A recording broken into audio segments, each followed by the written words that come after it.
think I always made the comment that once a miller, always a miller. Ravel, ambitious, but brilliant! I don't believe it! I swear I do not believe it! Good Evans, he's done it again! Another promotion for the big man. I've got 12 bottles of champagne in my office and we're going to drink them all night. Do me a favour, drop me off in Rotherham. Hello, everybody. Welcome back to New York Talk. This is the Rotherham United podcast. Thank you all for being with us as the end of the season grows nearer. We now go into the final run of fixtures. It's only 6 weeks on Saturday left of the season. 9 games, I think it is. So we'll talk about Crawley, the game on Saturday, which is a really, really big game for Crawley Town. Really, really big game. Not so much for us, but we'll get into it. We'll get into it and see what we can talk about. If you've got any questions you want us to go through, do send them across because there's no way we're making an hour out of it on our own. But we will have an update for that. We'll also give an update for the Prediction League. We haven't updated since the Wycombe result yet, and there's 9 more games to find a winner of the New York Talk Prediction League. We will have an update for that later on in the show and get the predictions for everybody except Ben because he's useless and hasn't sent me his. Mick, how are you doing? I'm good, mate. I'm all good, thank you. You? Very, very good. Thank you very much. Tom's back. How are you doing, Tom? Yeah, good. A little bit tired, but energetic for the weekend and another crucial game. Not for us, but Getting giddy. I'm always giddy, Matt. I'm always giddy. Excellent. YouTube viewers with us, as is Stevie Mick. Richard says, evening all. Anybody lend Tony £1? Paul Rose says, evening all. Found a new chocolate sensation, double chocolate Kit Kat. Now, I think Holly mentioned this when she came on Sunday. Yes, didn't she? Need to have a look at that.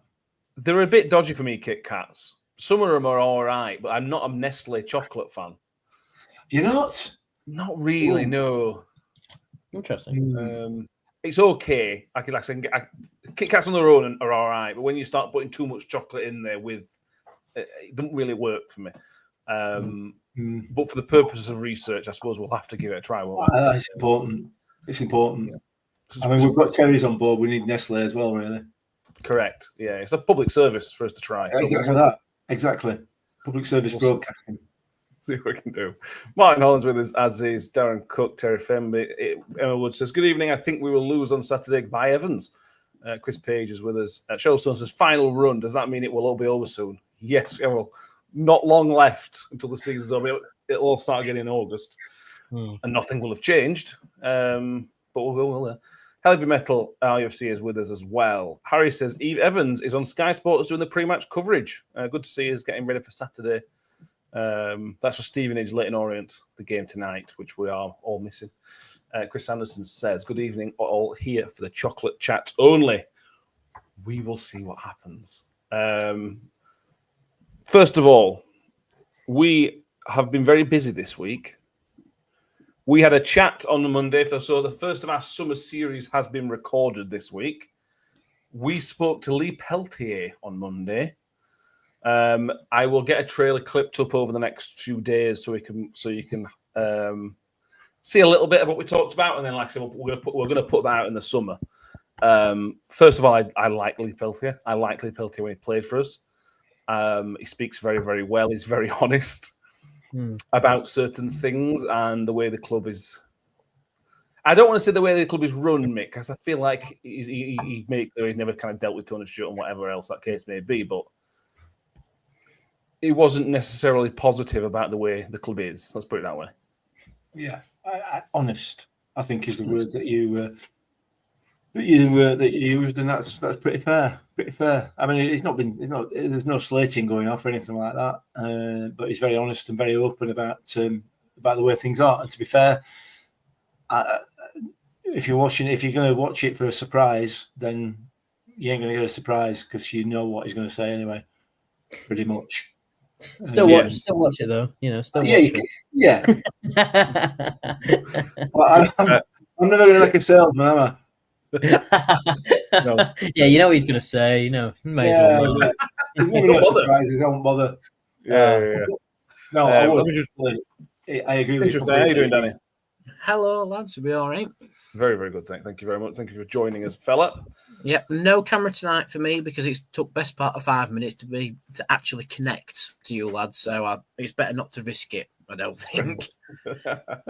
Fair enough. Just on the middle of Peltier thing, Chelsea says, is that X-rated? Not X-rated. But like I said, it gives us an honest opinion, Tom. And what struck me, and there are some bits which people find interesting about the club and how they're run.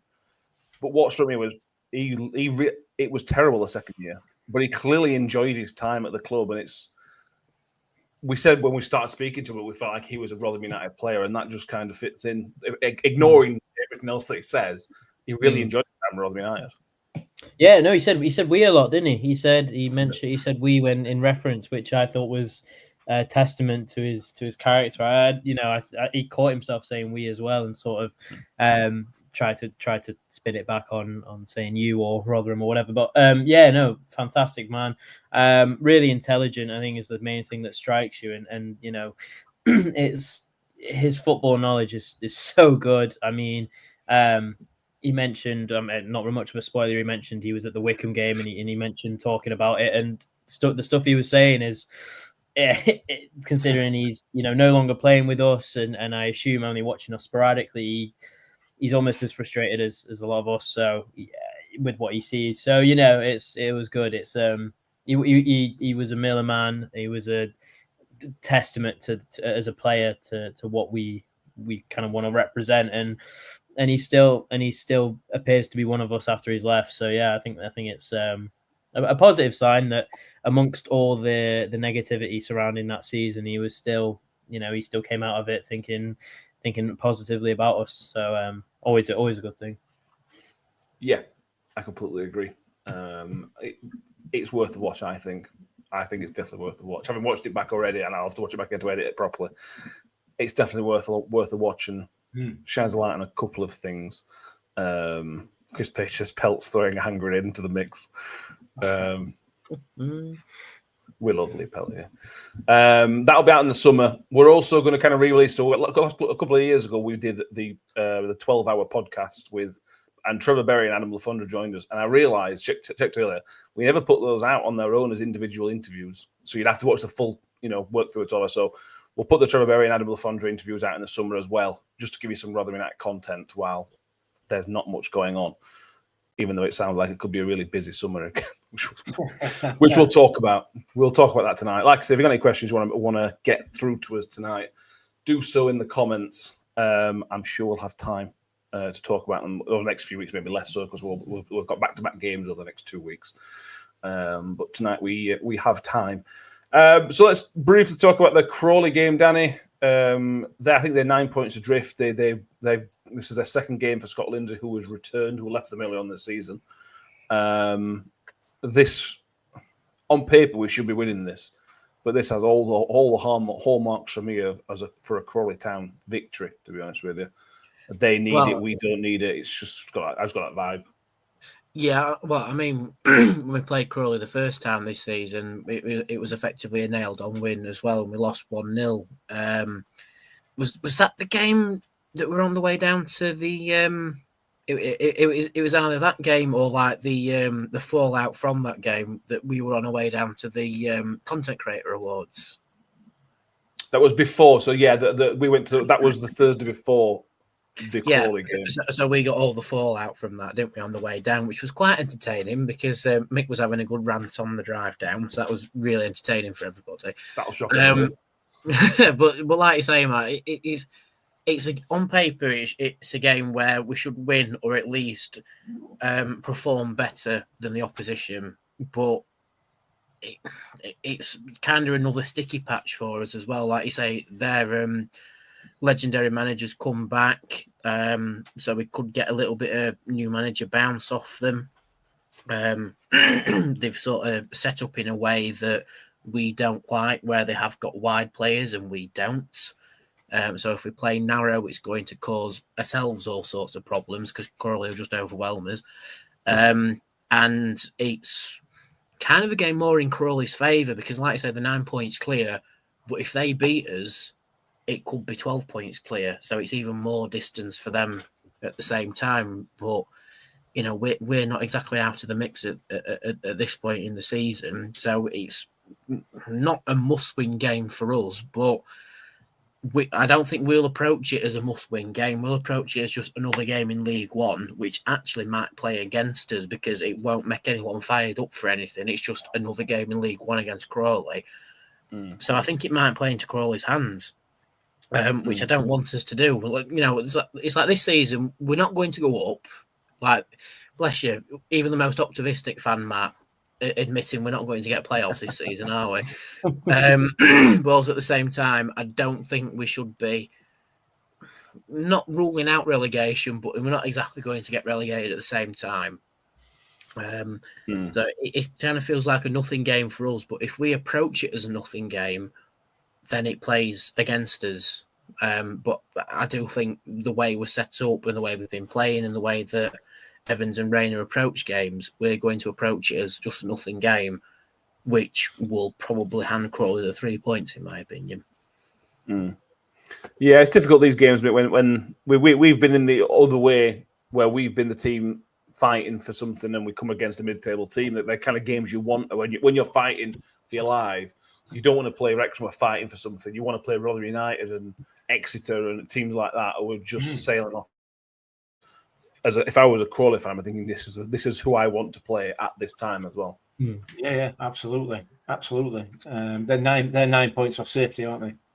At the moment, Crawley. So, and we are 3 points off 20th, which is obviously one place above the relegation zone. So, it's not a must-win game, is it? It's not, but it is for them. It's for Crawley. And to be fair, you know, I'll give you some stats. I've got some stats for you. Would you like some stats? Here we go. Oh, yes, please. Yes. So Crawley concede the most goals away from home than anybody else in this division. They've conceded on average 2.5 goals, 2.3 goals a game this season away from home. In the last 4 games, they've conceded 16 away from home. Okay. So I'm not going to tell you what my prediction is, but I reckon 0-0 might be on cards here. No. 1-0 Crawley. I kept telling you. It's 1-0 Crawley because they score the least amount of goals from set pieces in the entire league. So it's got 1-0 to Crawley from a corner written all over it. I've got to be specific about it. Yeah, I mean, their away run since February has been absolutely awful. They've lost 5-1, 4-1, 3-1, and 4-3. So, but they've scored them all. They've scored them all. So, I kind of had a little snigger to myself when Danny said about us possibly not being up for it. I don't know when have we been up for it all season at any point, realistically. So I'm pretty much with everybody else. I think everybody is just, look, it's a nothing game. It is a nothing game, but the only significance for us is those 3 points that we are above 20th, which there's a gap between 4th and 5th bottom, 6 points or whatever it is. So it's not, it's not a massive thing, but sitting in 20th, 19th position, which we could be after Saturday, is not great, is it? By any stretch of the imagination. So it is important for what's the word? Not confidence, but we don't want to be finishing down there. Absolutely not. I think we will, but there's another story. Okay, fair enough. Heavy Metal says we're doomed. To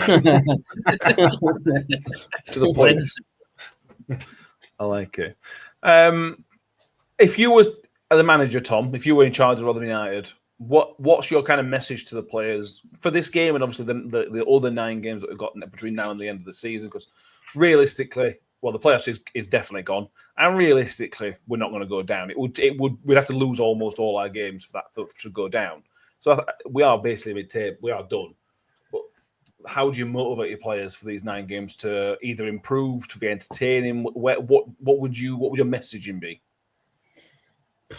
I mean, first and foremost, I've never even been in a situation as I'm not a manager, I'm not a player, I don't know what they could possibly be feeling, and I'm sure Evans has been in this situation before, where all managers in general have been in this situation before and sort of have experience. But for me, I think the message has to be all about sort of pride or fans or something along those lines of just, you've got nothing to play for yourselves, but you've got people that week in, week out come and pay money, and you can see that less and less are coming to see you. So prove them wrong, sort of put some pride on the line, play for yourselves. A lot of these players are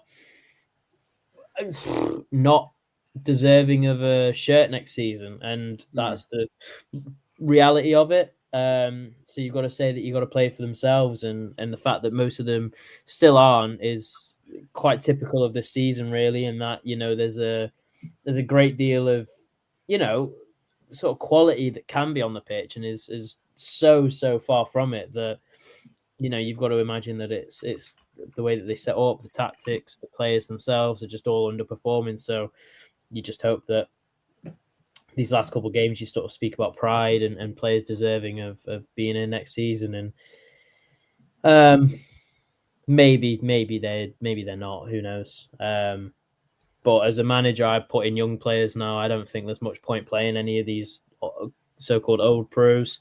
I'd bring in youth players who are more deserving of a shot and more willing to play and more willing to show what they're made of, because it's for sure that these players aren't. Yeah. Mike Hollis has watched a good podcast today from I Had Trials With. They talked to Gareth Evans. He talked about his time under Steve Evans, and let's just say he was not very complimentary. No, I also watched the Adam Hamill bit as well today. He wasn't really complimentary either. But there we are. Chris Anderson, I generally see us finish 19th to 20th. These players haven't consistently shown any hunger or motivation. No chance they suddenly will for a dead rubber for the end of the season. No, that's fair. Paul Rose, have you seen the Steve Evans interview today online? Didn't read past the first few lines. Same excuses and name dropping. Harry says, I know Paul, you could literally write the article for him, so predictable. Hats off for getting through those adverts, first of all, Harry. That's an absolute nightmare. You have to reload it 3 or 4 times. Yeah. You have to get down the pay. It's really struggling with that at the minute. What is it with advertising and some other newspapers as well? It's 2025. They're supposed to produce stuff for people to read, and all they do is produce it, put it online, and they shove an advert on the top of it. Not just one. It moves every time you move. It's like 7 adverts. Yeah. I mean, surely. Anyway, they'd be better off putting it behind a very small paywall, like £1 or something like that, £2 a month, and then you can choose not to have adverts. They used to do. Well, to be fair, they used to do that, and everyone kicked off about it. But it gives people option. You can still the option should be you can either read it and have to fight through all these adverts, or you can pay £2 a month and not have to watch all adverts. You can't pay £2 a month and have it online, or pay £1.60, whatever it is, to actually have the physical paper. Yeah, you could have physical paper, I suppose. It's not good for the environment, though, Danny. We're trying to be something. Yeah, fair. Something that Paul Lewis did put out was that he talked to Kieran Maguire, the obviously financial football expert, about the money that is coming in out of the club and everything else. Do we have anything? Yeah. First of all, have we read it? And second of all, do we have anything to add on the article itself and information that come out of it? I think it's ludicrous. I understand this whole philosophy around sort of Tony Stewart has kept the club alive through various payments of debt and various payments of his own caliber. And look, as a chairman, I can't imagine one single chairman has ever bought a football club and thought that they're going to make a profit from it. And if they do, they're doing something remarkably well. It's all well and good for Kieran Maguire as an external party of Rotherham and financial expert to have a look at the finance accounts and go, it's Tony Stewart's a good chairman, he's keeping the club afloat, etc., because you don't really get into the gritty aspects of who he is as a chairman. You know, there's multiple business and footballing weaknesses in Rotherham United in the past 5-6 years, where, you know, the likes of Dan Barlaser, Victor Janssen, Ogbeni,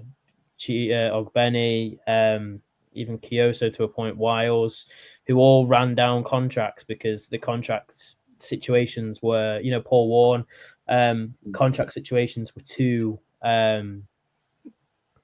not enough money was being given, basically.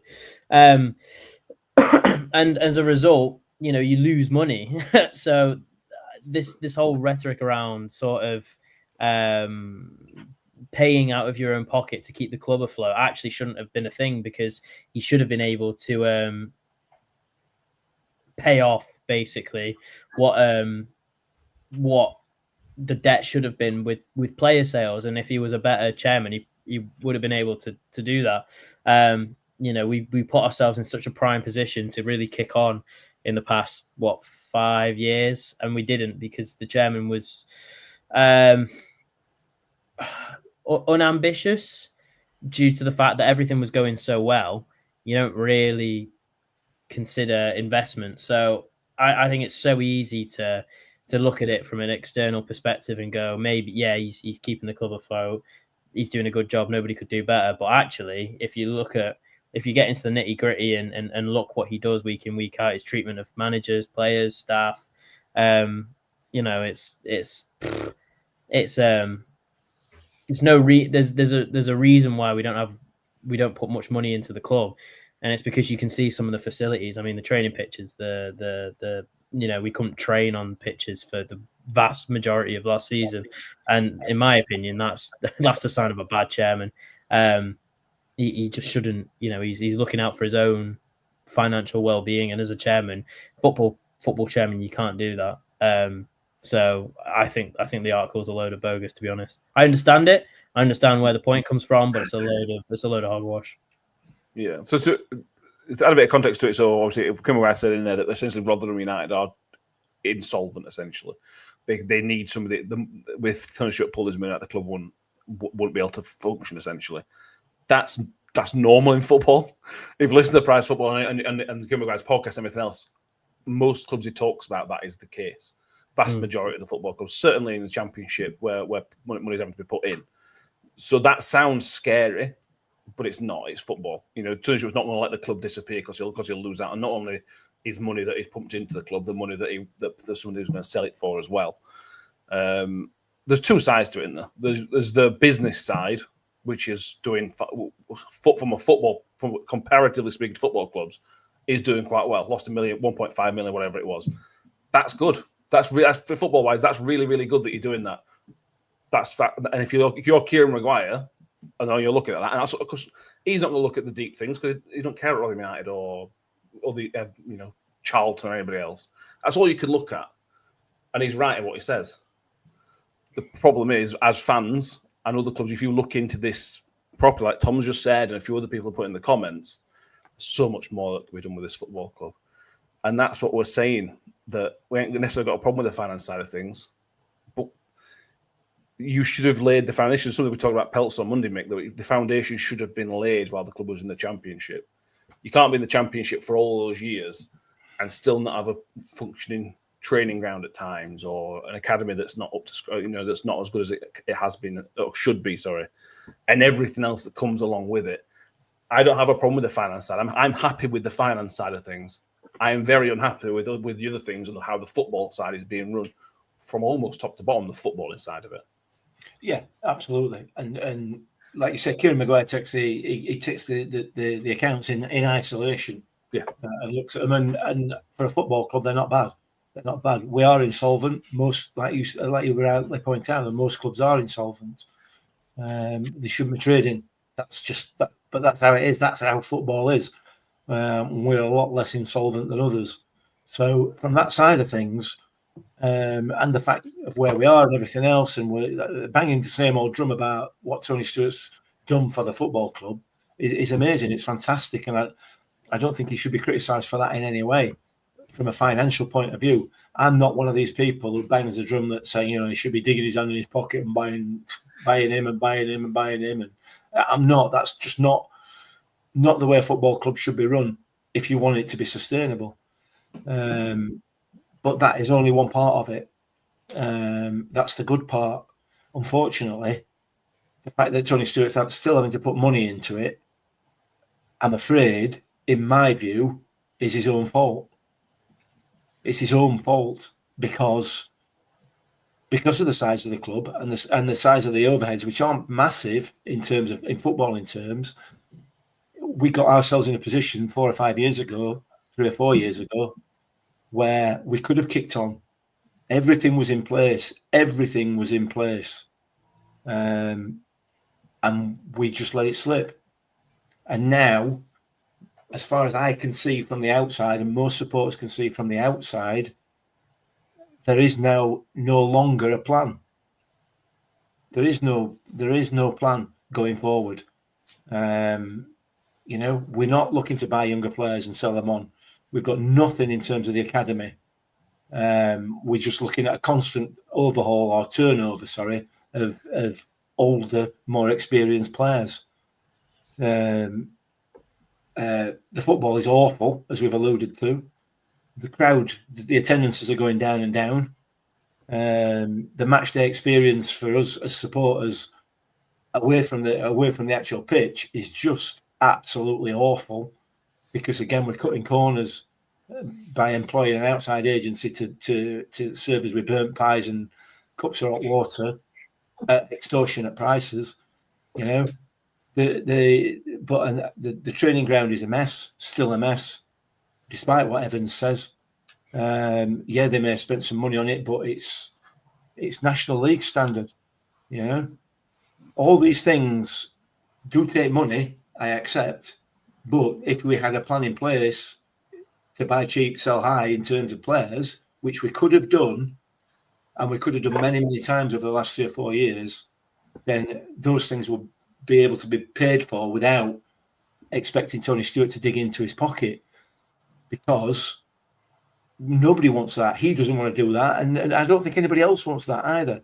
We want the club to sustain itself, because if it can, when the wheel comes off for others, which it is doing and continues to do, then we'll be in a stronger position, and that would be down to Tony Stewart. The problem is that the position we find ourselves in now, talking about 3 points above drop zone and dreadful football, low crowds and everything else, is also of Tony Stewart's making. So it's a double-edged sword. Yes, financially he's very prudent, and that's a good thing. That has to be a good thing for the future of the club. Football business-wise, it's a shambles. It really is a shambles. Or it appears to be a shambles from the outside. Let's put it that way, and from our experience. So there are two separate issues.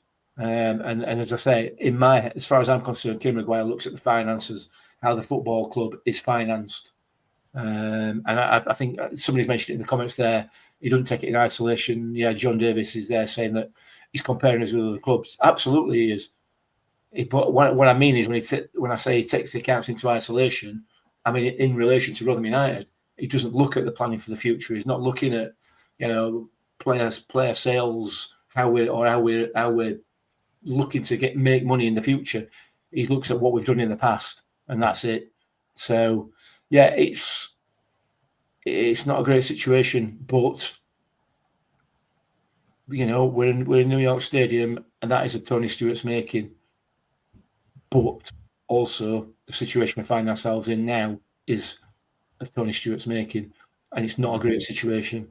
It's not. The future doesn't look particularly, I'm going to say bright. The future looks pretty dour, to be honest.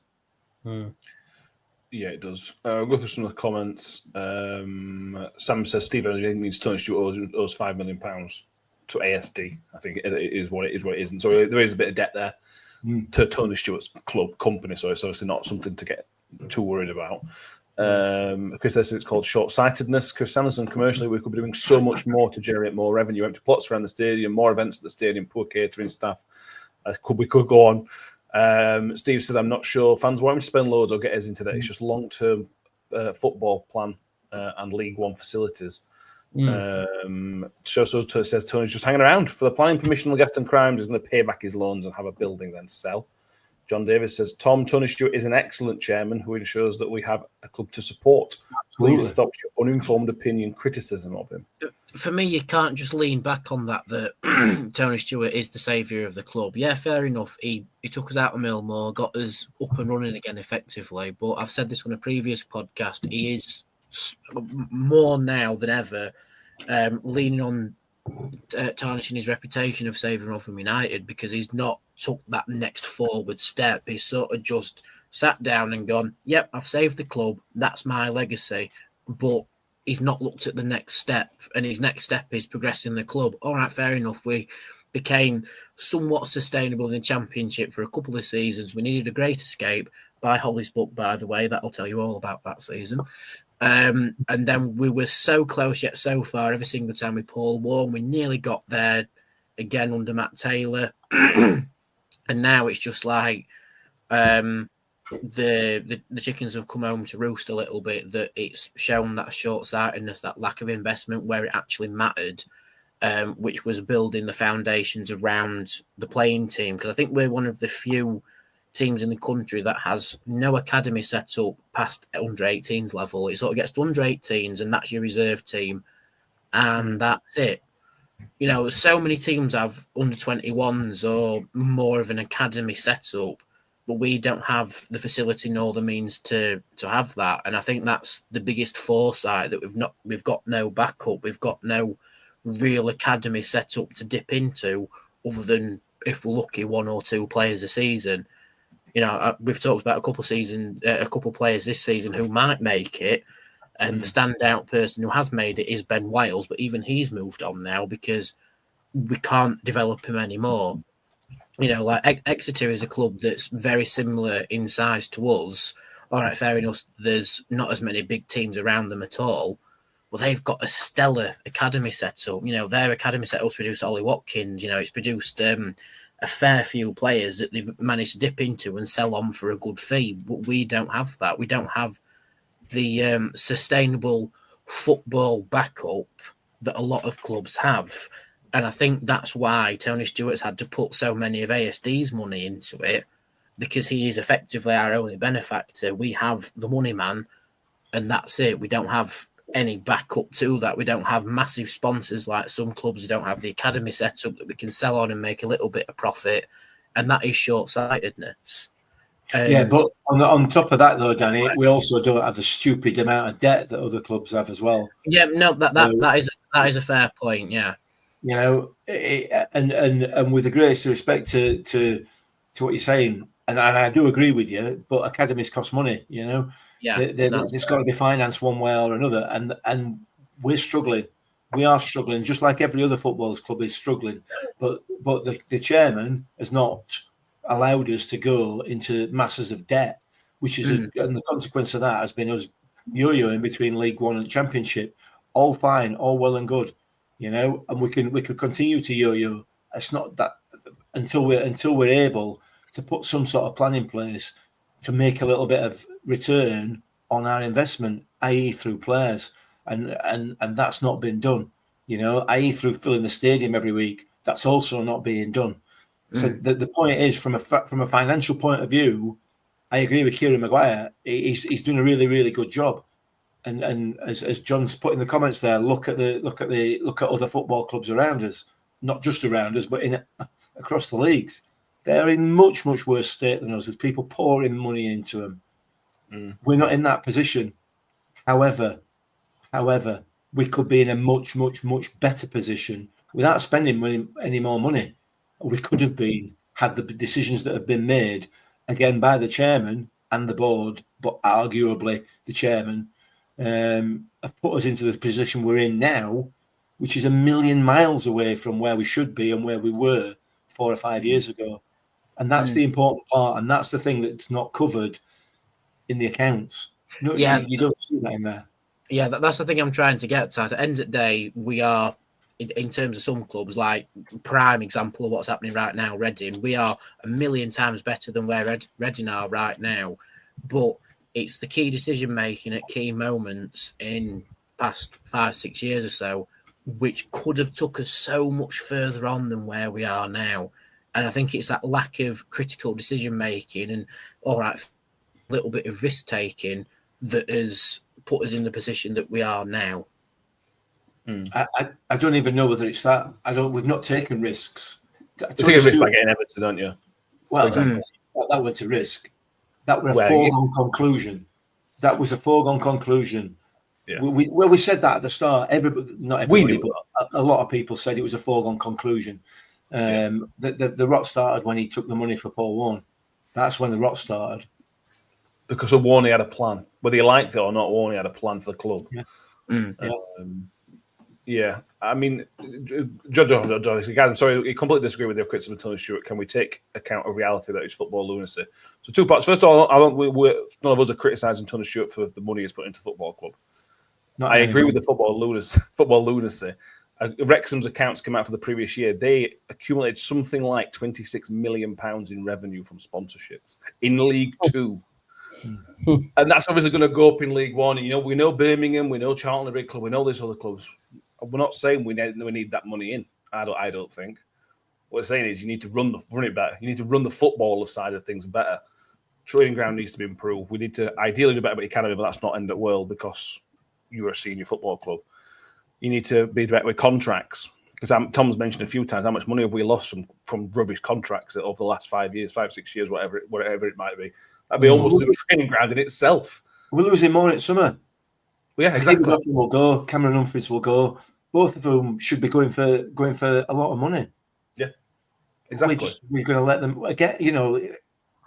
They were probably the horse had probably bolted by the time, before we could sell them. But nevertheless, it's the other side of the business, the football business, that has been left to just fester, almost as if it didn't matter. I know that's not the case. I think he took for granted the fact we were going to yo-yo forever, basically. I honestly do. I think he assumed that we'd come straight back up, or worst case scenario, being playoffs. I don't think in his mind it crossed that we could end up 14th. And we can talk about transition or whatever the word. Transition, whatever the case would be. I would be amazed if the word transition came up in the original conversation with Steve Evans and Tony Stewart. I'd be amazed. Now where do we go? At no point was that ever a discussion, because if it had been a discussion, it would have been mentioned in public. There's no transition. There is none. 50% away there, though, apparently. We're nowhere near. No. Sam's asking about New York Stadium. Can that host concerts in the summer to make money? You'd assume so. That, wouldn't you? Say that again. Stuart Council would have something to say about that. Well, the boxer Janae Boston has talked about when he gets kind of bigger fights, he wants to fight in New York Stadium. So I assume it's a thing that can happen. Yeah. You would have thought you need so. licenses and whatever, don't you? Yeah. You're right though, Tom. That'd make more sense. That'd make a lot of sense because that'd make club. Well, yeah, it'd be a good idea for the town. Never mind the football club. It was a really good thing for the town. But we are where we are. Tom, do you want to say anything else? I just think there's a well, on that case, I think concerts are more likely to be held at Bramall Lane. They usually are. I can't see that changing. Plus, if the club doesn't own the stadium, I don't think the club will get any money. So that's another part. Look, this 50% transition or whatever it is we've signed players for 2 years. So by the end, when we're 100% transitioned, we won't have any of the players that we currently have other than Sam Nombe. So, if you really want to get into the nitty gritty,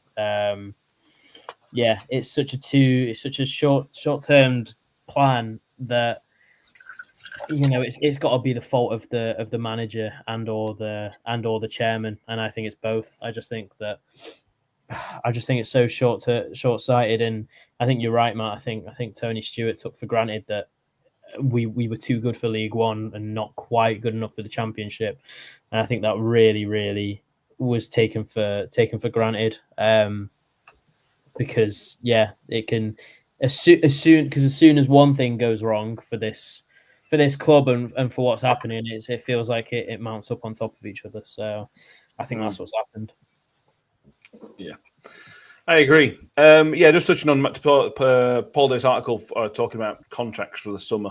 He kind of went through who is expected to be here, who is expected not to be here. What's essentially came from me that we know that Paul Davis is very close to the club, and I would assume as such Steve Evans. Paul Davis reporting that it would be Cam Dawson, Liam Kelly, and Jordan Hugill are the contracted players who would be likely to be offloaded into the summer. That adds to the 8 players that are out of contract and 4 loanees that we have at the club. Scattergun. Excuse me. So assuming, some of those out of contract players might stay, like JJ might stay, for example, or maybe Jack Holmes might stay, so that they all may not leave. But we are looking at worst case scenario, 15 players leave in the summer. Oh, it's going to be. I'll tell you what that sounds like to me. That sounds very much to me like what's the word I'm looking for? Transition. That's what it sounds like to me. No, not transition. Rambles. I can't say what it is. Well, I think on that basis, I'm going to start going to the gym. I'd get myself fit. Sorry, I don't know why. I'm in that sort of that age group that Steve Evans signs. Ancient. So like, have a chance here, mate. Yeah. 15 players. I agree. Look, again, but to be fair, that's not worst case scenario. You've always got the possibility that somebody might stump up the money for Nombe at some point, which the club will probably take. Also, that's another one gone. So which might be another. Yeah, that's what I mean. That there is potential for other players to leave as well. That will leave us with Clark Harrison, Hugill. Jesus Christ. And how many of those 15 are first team players as well? And by that I mean would start in 11, like 4 or 5, maybe more. That's off the top of my head. 2 centre halves. Have we got 2 centre halves? Well, the current 2 centre halves, I should say. Yeah, we've got Zach Jules. No, I mean Hacks and Cam are playing at the minute. Is what I mean. Yeah, but in reality, we've got Zach Jules. John Raggett's he's made of glass. Yeah. So we've essentially, mate, this is good. We're going to be busy this summer on here, aren't we? It's 3. Yeah, there's going to be an emergency podcast every day. By the sounds of it, with the amount of activity that's going to happen. This is for me why it's really difficult to take any of this transition stuff seriously, because if you're in transition, you would be looking to move on 5 or 6 players in a summer. You get rid of obviously the loans and then a little bit of deadwood, a little bit of aging players. You don't potentially need 15 players for a transition for the second summer of a transition anyway. Even the first summer, then maybe. For the second summer of a transition, I can't see 15 players. That feels like the first one of a transition where you sort of get rid of what you don't want and then start building. But we've already been told that this season is a transition. So it's like, so where does it start? Or are we just still in first gear with transition where it doesn't really get going? We're transitioning into the transition. Is that like being engaged before you're engaged? Like you're engaged to be engaged? Like we're in transition before the transition happens? Yeah. God. Pathetic. John Morell's absolutely right. He says, John Morell, I hate the term transition. Every squad, every season is always in transition. Yeah, transition is the word when things are going badly and you don't really know why. Yeah. You say you're in transition, don't you? Yeah, we know basically. Why, though. We know why. We've got an idea. Can you please explain to me, right? How? Here we go. I'm just thinking, you said there's a potential for 10, 12, 15 players having to come in this summer. Why are we saying give him more time? Oh, God, I know. I mean, he's already had a full season after bringing 12, 15 players in. It's been absolute garbage. Why are we doing it again? Somebody, please explain it to me because I genuinely don't understand. I don't. It makes no sense to me. We're doubling down. We made a bad decision on the back end of last season. Well, halfway through last season, and then again at the back end of last season, we made a bad decision. And instead of learning from that, we're doubling down and doing the same again, even though we knew it were bad last time. What the hell? In what world is that a way to run any business? It's the way you run something where you don't really bad year. We've not sold out because we employed Joe Bloggs. So I'll tell you what we'll do. We'll employ Joe Bloggs as twin brother for another year because that's bound to pick it up. It just makes no sense from a business point of view. Yeah, no, literally see Joe Bloggs, Jack Bloggs running out at door. And every game you can see the sales running out the door. And instead of trying to stem that tide, we just double down and let him do it again. In what world does that make any sense? Anyway, sorry. Yeah. Probably we're transitioning to League Two. Yeah. That's right. Yeah. Shellstone, what's happening with the average age of the squad? Well, Dan Gore would have brought the average age down. So maybe that's why we signed him, not to play, but just to bring the numbers down. Yeah, but when I sign it summer, it'll go up again. Oh, yeah. Yeah, right. I forgot he existed. Holy hell. What is the average age of our squad? Is it about, 29, 30, potentially? I checked, I think, before Dan Gore came in, it was a year older than what it was last year. So I think 29.6 or something, I think it was roughly. Was it the squad that Steve Evans was meant to be bringing the average age down on as well? Yeah, but this is the same season we're guaranteed to chance at playoffs, though, so... Yeah. The average age against Wickham was 27.7 years. Okay, so it has come down a bit since January. But Liam Kelly weren't playing, were he? Which helps. No. Majority of them were 26. Yeah.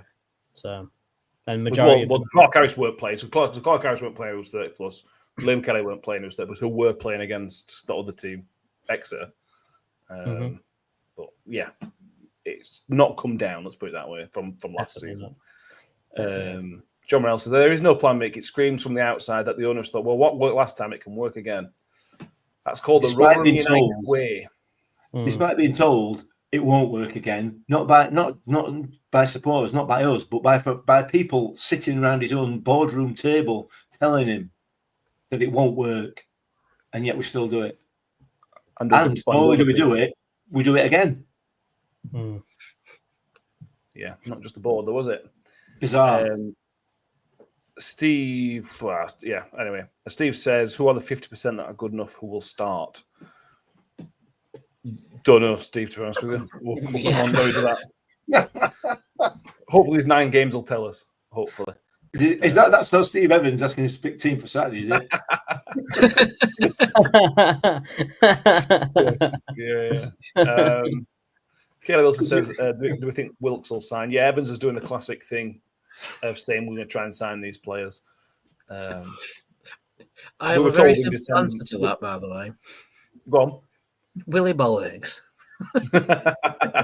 Well, we're on cost-cutting exercise. We were told this in December and January that we're now cutting our cloth accordingly, whatever Paul Davis reported. So why would we then fork out a load of money for Malik Wilkes on a permanent contract? I'd love to sign Chirag Benny back. It's not going to happen. Evans can say what he wants about Wilkes. For me, I think it's really unlikely. For me, it's the same with Mpanzu as well. He can talk about how much he loves it here and all this, that, and other, but at the end of the day, he's not going to sign here. They'll go for a team that they seriously think will challenge for the playoffs next season. I think Wilkes would rather go back to Barnsley before he signs for us. Mpanzu will more than likely have a conversation with Luton if they come down from the Championship into League One. There's no way we're going to be their first choice unless we offer them a ridiculous amount of money, but we're not in a position to do that for next season because season tickets will be down. We'll have reduced revenue all over the place. You still have Clark Harris and Hugel and Nombe and other players on good money. Yeah, exactly. So we will not be in a position to offer any of these players a good position. We might, and that is a strong might, get away with Humphreys or a Doffin, but at the same time, I don't think they're going to sign a new deal either. No, you're dreaming. We will be effectively down to probably 5 senior players by the time pre-season starts, which is quite scary.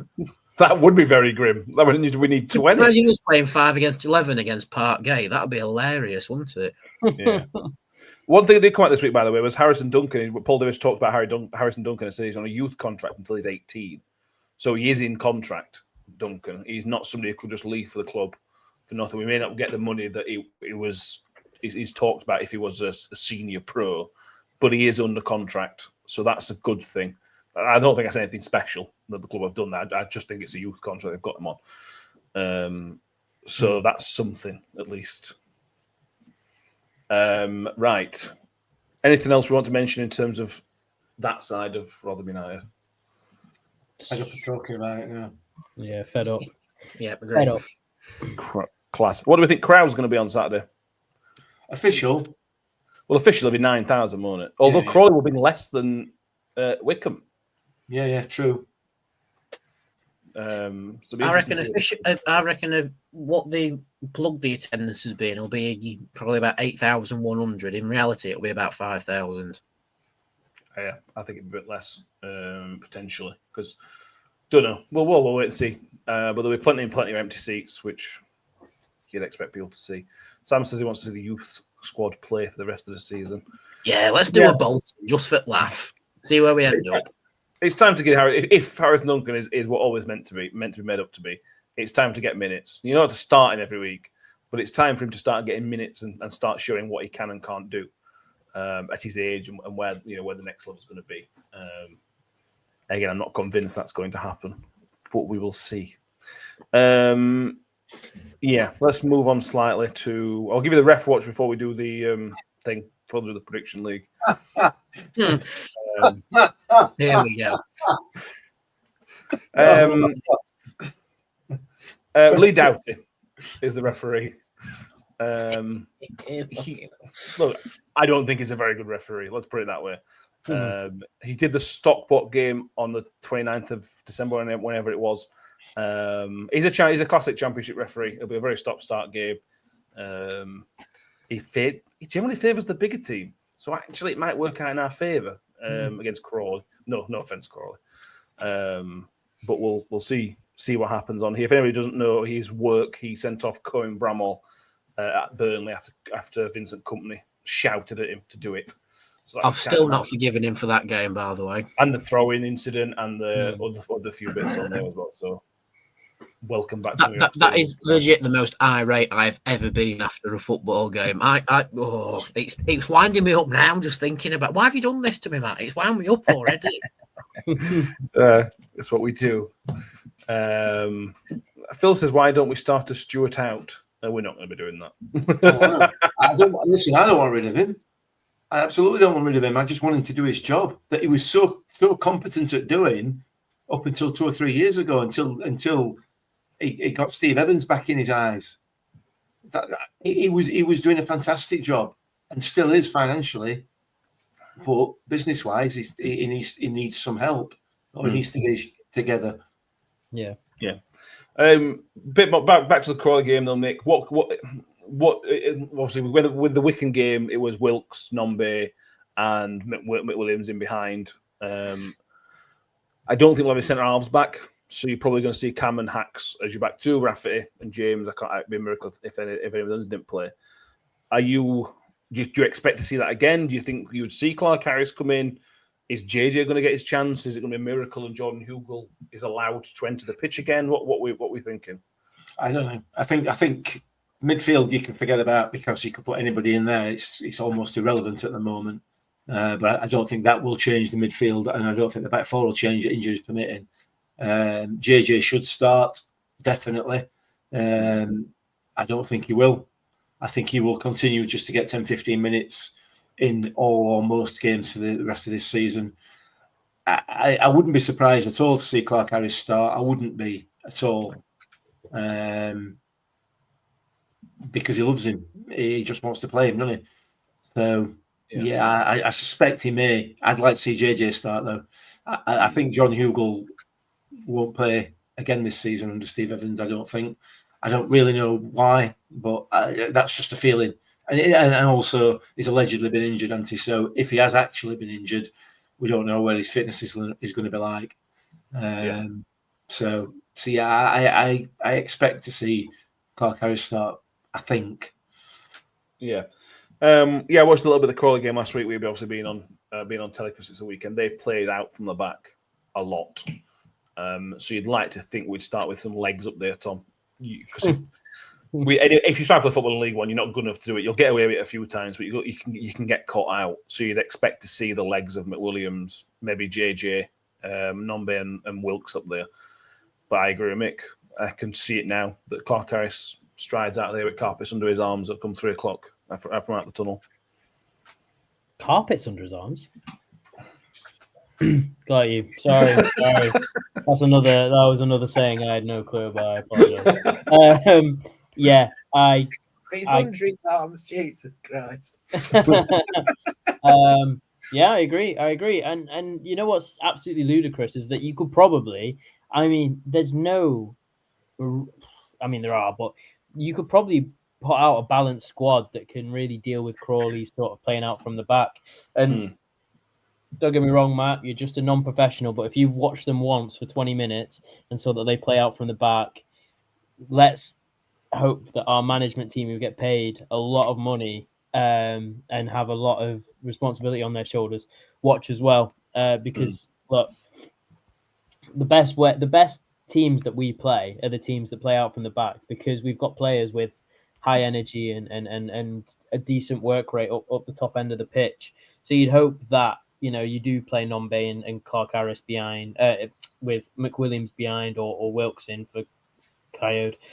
And then you do play like Humphreys in midfield and you play Harrison Duncan at the back because there's no reason why any of these youth players shouldn't be getting a set. I mean, I don't know if anyone else read the quick Paul Davis report on loan players, but it seems like Josh Ayres has scored 8 in 10 or something, and then another like 3 in 4. I don't know, some ridiculous stats in non-league for a man of his age. I wouldn't be opposed to getting him back just to play the last 9 games. And don't get me wrong, that's messing the kid about a lot. But even give him a chance. That he's out of contract in the summer, and for him not to be offered another one would be criminal. There's so many things that you can do with this team in these last 9 games that, look, won't get fans back on side. We'll get them more interested. I've said it for the past 2 or 3 weeks. Every football fan loves a storyline.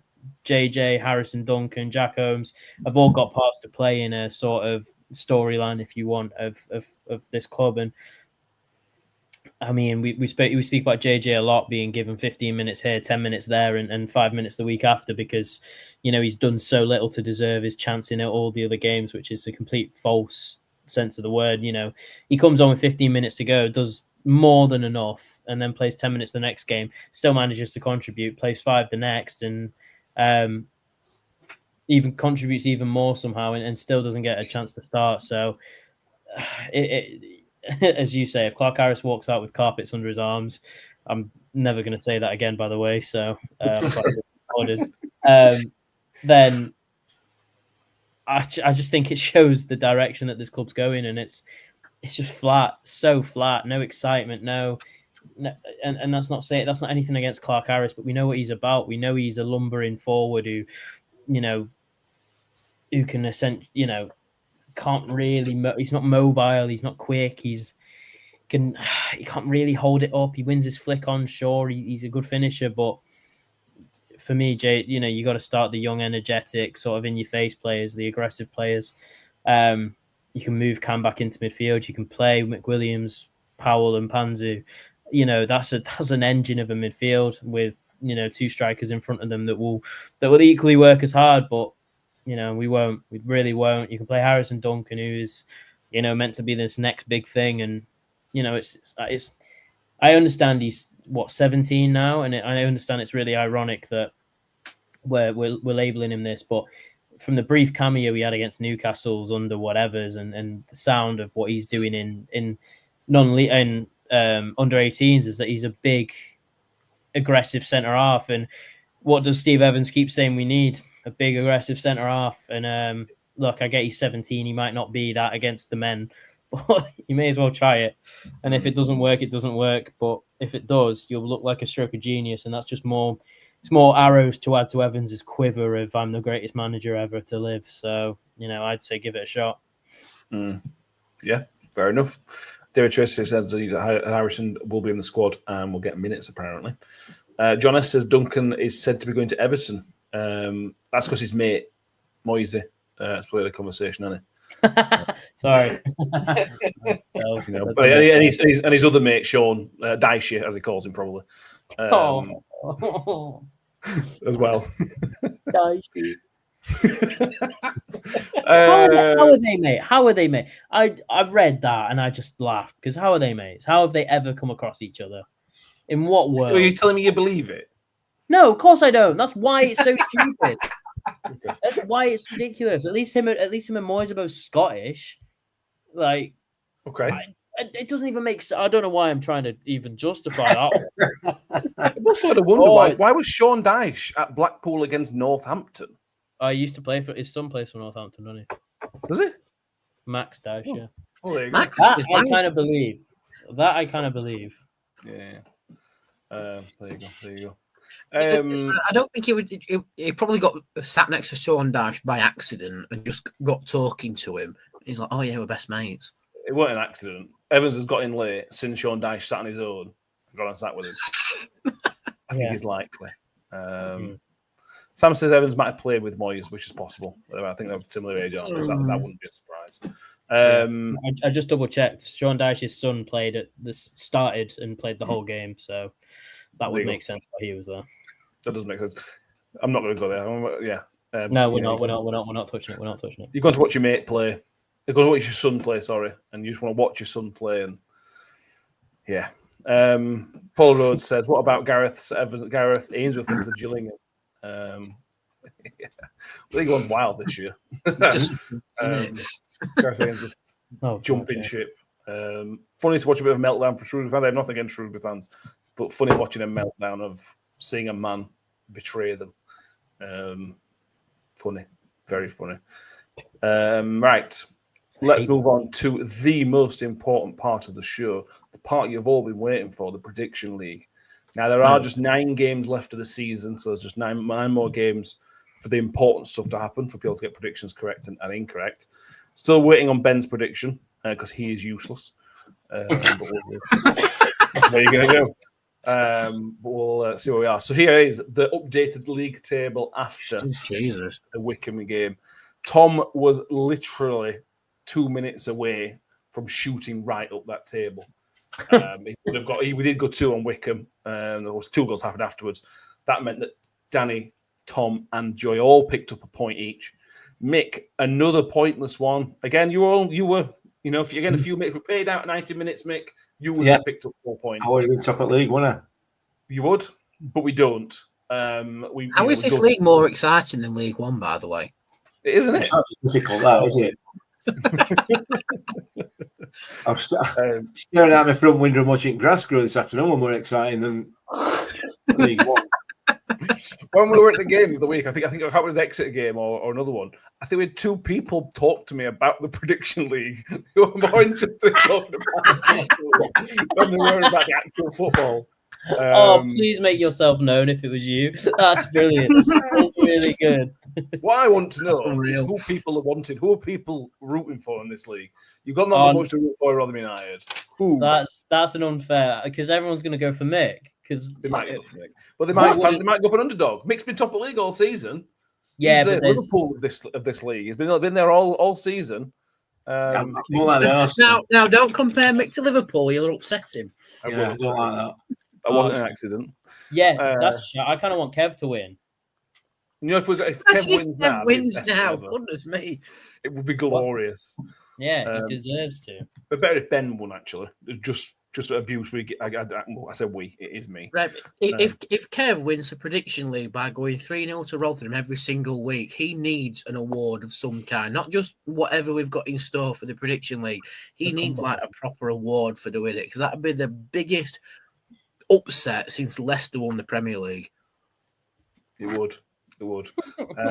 John Bell, even I find this more interesting than League One this season. Yeah. We are here to entertain. Right.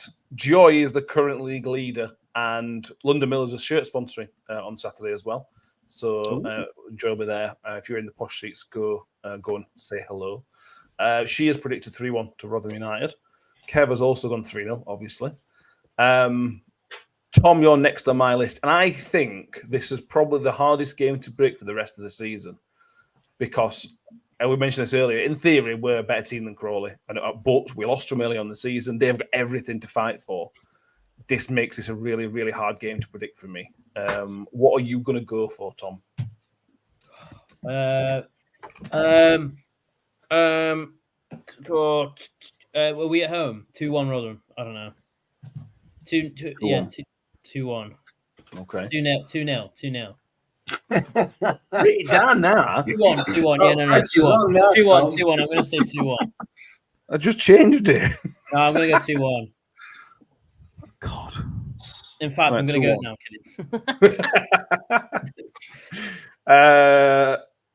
Kidding. Danny, you're next in the table. You're third, I think, at the minute. What are you saying? Oh Christ. 2-1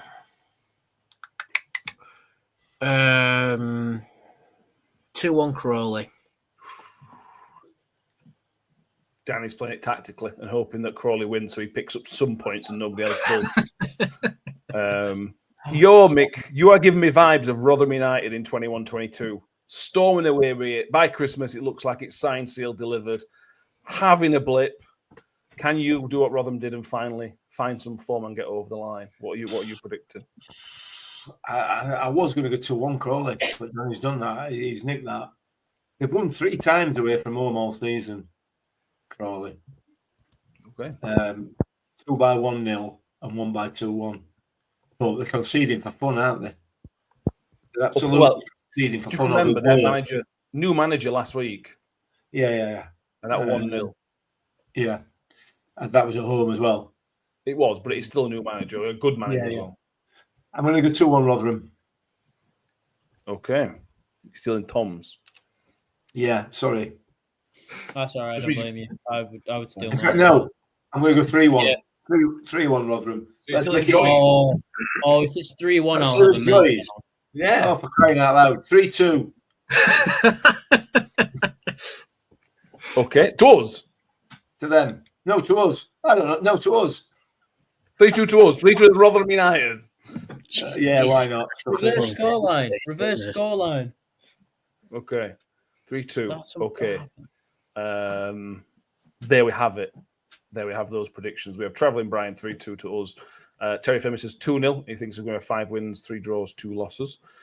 John S says 1-1. Darren Cook says 2-0. Steve says 1-1. Harry says 2-0. Rotherham, is it too late to see the season start here? Harry's still got that party bus on speed dial.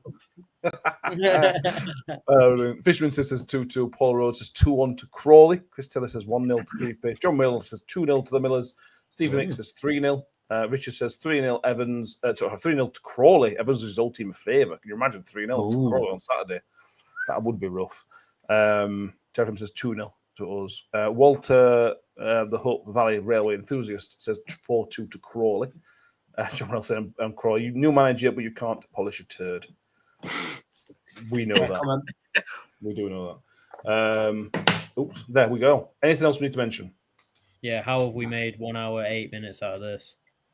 I could make it longer. No, don't create it complaining. Save it. British, and we like to complain. So yeah, I also put. I don't know if you guys have seen the picture I put out. I use AI to get a picture of a former Rotherham player. Have you seen the picture I've put out? No. I have. Let me just refresh my memory of what it is. It's on our social media, but I'll give you guys the question is, who is it, and in what style have I asked AI to draw this person in? I mean, to be fair, the billboard at the back kind of gives it away a little bit. I think it does, yeah. But we've had some correct guesses. I should have got a picture up, really, to be honest with you. I've decided this is what I'm going to do because I quite found it. I did some tests. It's quite funny. I got it to do a Steve Evans in the style of a Van Gogh painting earlier. I haven't released that one. Oh, please do. But we will. I assume it's Ronnie Moore. Yes, it's Ronnie Moore. Do you know what style of cartoon it is? What cartoon it is? It says It's Scooby-Doo, surely, like 90s Scooby-Doo style. Scooby-Doo. Yeah. There you go. Yeah. Thank you. Can I just say, like, no disrespect to anybody who's replied in the comments to that, but is it balls Tom Eaves? I mean, I kind of get it with the ponytail at the back, but it's like, hey. So there you go. We'll do some more of that because it made me laugh, and I enjoyed playing with AI to get it done. So we'll do that. Tom Pope and South Park. I love it. Yeah. So Chris Sanderson says, can we ask AI to draw Steve Evans as a cheeseburger? We'll give it a go. Oh my God. We've got nothing else better to do in our lives. I will do it, and we will report back on Sunday to what we find if Steve Evans can be drawn as a cheeseburger. Thank you everyone for watching. Make sure you've subscribed if you haven't done so already. A couple hundred away, 300 away from 2,000 on YouTube. So please do get subscribing on there. We will be back on Saturday night for the instant reaction. That'll be me, Mick, maybe Ben, if we can convince him to get in front of a camera again. But certainly me and Mick will be there. Then we're back on Sunday for the full review of that one. Then we've got another game to talk about. We're getting all the games out of the way. We've got Northampton on Tuesday night. It's an important game for them. It probably will be an important game for Northampton as well, especially if Crawley win on Saturday as well. It'll be an even bigger game for Northampton. So they'll be hoping for a favour. Make sure if you're listening on iTunes or Spotify, you have given us a 5-star rating. I'll leave a comment or whatever it allows you to do. But make sure you subscribe and follow as well. If you're listening on X, which I can see some of you are, make sure you give us a follow on there. And do go to YouTube and subscribe on there as well. Thank you very much, Mick, Tom, Danny. It's been fun. We'll see you all next time. And as always, up the Millers. Up the Millers. I think I always made the comment that once a Miller, always a Miller. Ravel, ambitious, but brilliant! I don't believe it! I swear I do not believe it! Good Evans, he's done it again. Another promotion for the big man. I've got 12 bottles of champagne in my office, and we're going to drink them all night. Do me a favor, drop me off in